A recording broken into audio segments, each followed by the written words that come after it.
Hello everyone and welcome to another video. Today we're going to go ahead and do my top 10 fragrances for the year 2015. I know this is a little bit late. I generally tend to like to do these videos in May, but I was a little bit delayed. I had a lot of other things going on and I didn't really get a chance until now. So I'm proud to present to you my top 10 fragrances for 2015.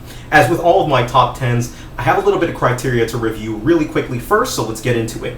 First thing is, this is my list, this is nobody else's list. This is not taken from anywhere else. This isn't meant for top 10 fragrances for you or top 10 fragrances you should wear for the year. These are the top 10 fragrances that I like.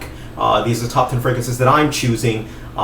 People are always curious what fragrances that I'm actually wearing, and this is the list that I always refer them to. I refer them to the latest list of what I've actually released for them to refer back to, and these are my top favorite fragrances at the moment. Changes, this is 2015, this is what the list is. Now, the other important matter for this list to understand is that I don't distinguish between niche and designer.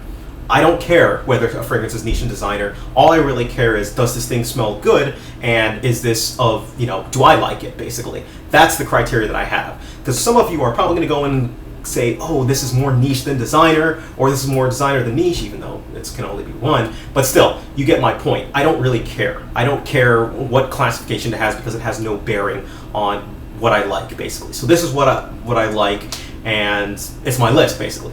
All right? And I'm not going to do a separate designer list for it, just because these are my top 10 fragrances, and that's what I'm sticking with. All right? So, without any further ado, let's start right into the actual list. Number 10 is a fragrance from the house of Maison Francis Kurkdjian. The fragrance is known as Cologne pour le matin, or Cologne for the morning. Now, this fragrance is a very crisp, it's a very laundry-like fragrance that gives you the smell and the feeling of freshly laundered clothes, basically. It comes off in such that you feel fresh and you feel clean, and that fragrance, it remains through it the entire day. So this pretty much replaced my favorite in terms of, many of you know the fragrance called Luministe from the house of Frappin, and this fragrance kind of replaced that in my rotation for favorite fragrances because of the fact that it lasts a long time. Luministe smells a little better, but this lasts a little longer and it's easier for me to use just because I find myself carrying decants less and less. So even though Luministe is still one of my favorite fragrances, Cologne pour le matin is rapidly rising and has earned the spot on my top 10 of 2015. Luministe, unfortunately, I'll tell you right now, it's not on my list. It just barely missed out, but Cologne pour le matin is here, and it's here to stay, at least for now.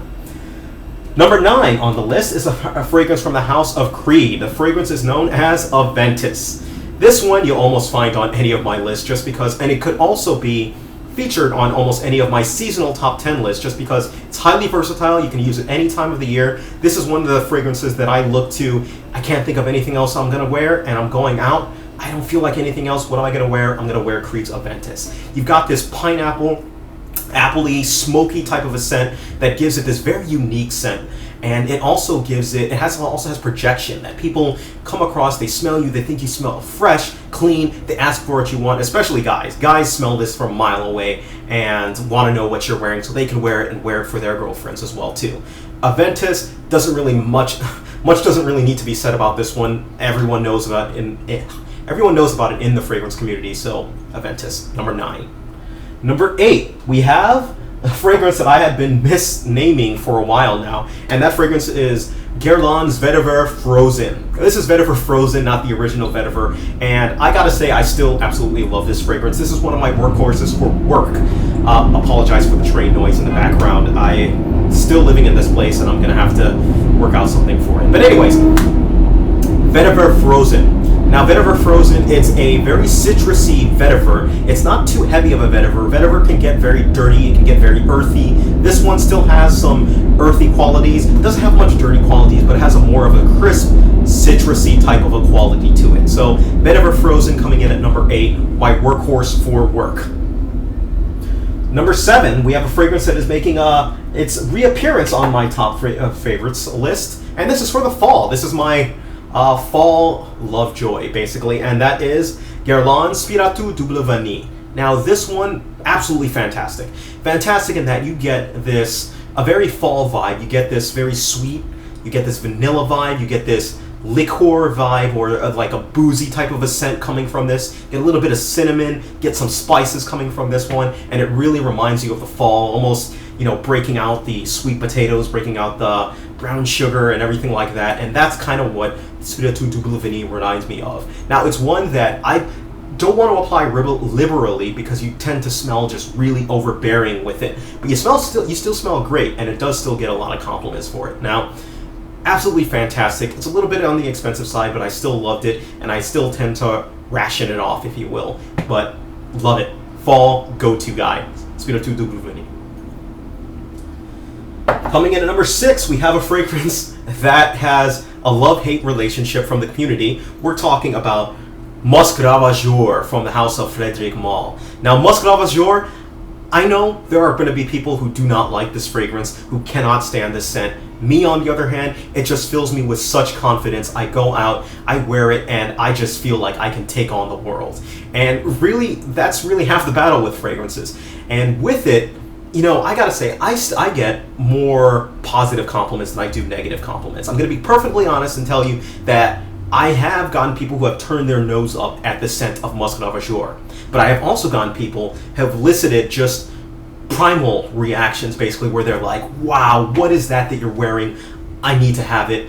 Wow, I just want to smell you, from women, basically, who just come up to you and just sniff your neck, basically, just because you smell like that. You just smell animalistic at the same time. Great. It's got cloves, vanilla. It's just an animalistic scent. I don't want to turn you off by that, but it's done well for me, and I absolutely love it. Musc Ravageur. It's back on my top 10 list. Number 5, we have my Springtime Baby. I've been actually wearing this one a little bit more in the summer. We're talking about Allure Homme Edition Blanche. This is a lemon cream pie fragrance. It's bright, it's spritzy, it really livens up your personality when you wear it as well too.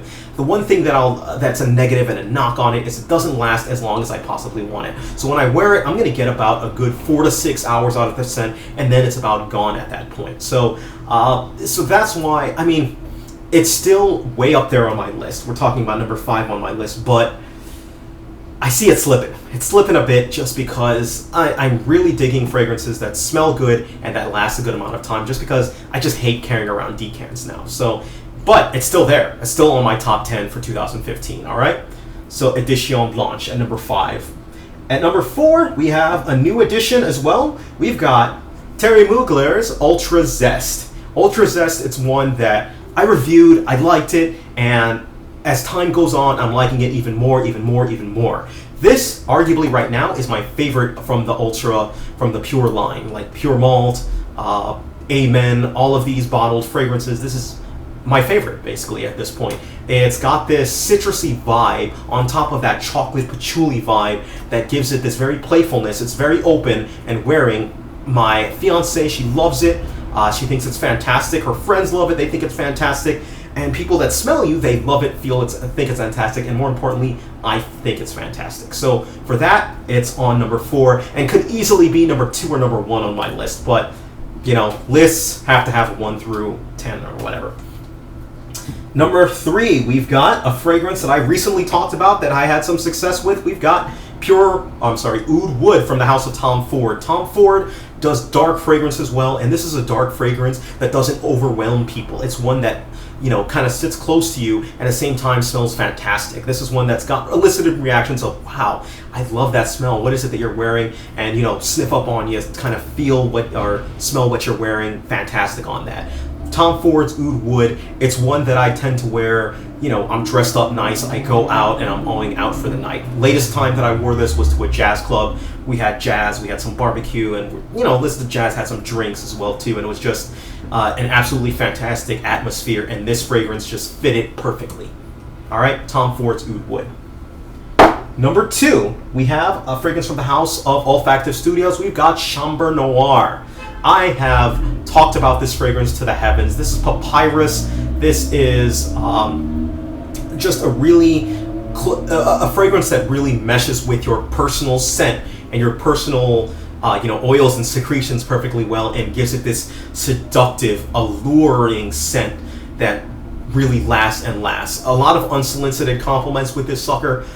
There's another fragrance that smells very similar like this, and it was recommended for me from Everyday Man. I think is what Chad's calling himself now. Everyday Man, or yeah, Chad, or White Wolf Spirit. Man, he's gonna kill me for this, but whatever.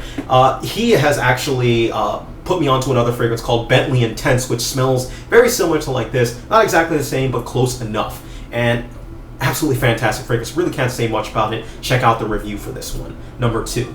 And my favorite fragrance, still reigning champion and remaining, we're talking about Bergamot 22. Easily on my I've got to buy another bottle list, because I found myself rationing this sucker just because I don't want to run out, and it's an expensive fragrance. But at the same time, it's just fantastically smelling. So expect me to re-up on this and take part in purchasing just another bottle for this one. So Bergamot 22, I'll probably get another bigger bottle, and it'll be fantastic. All right?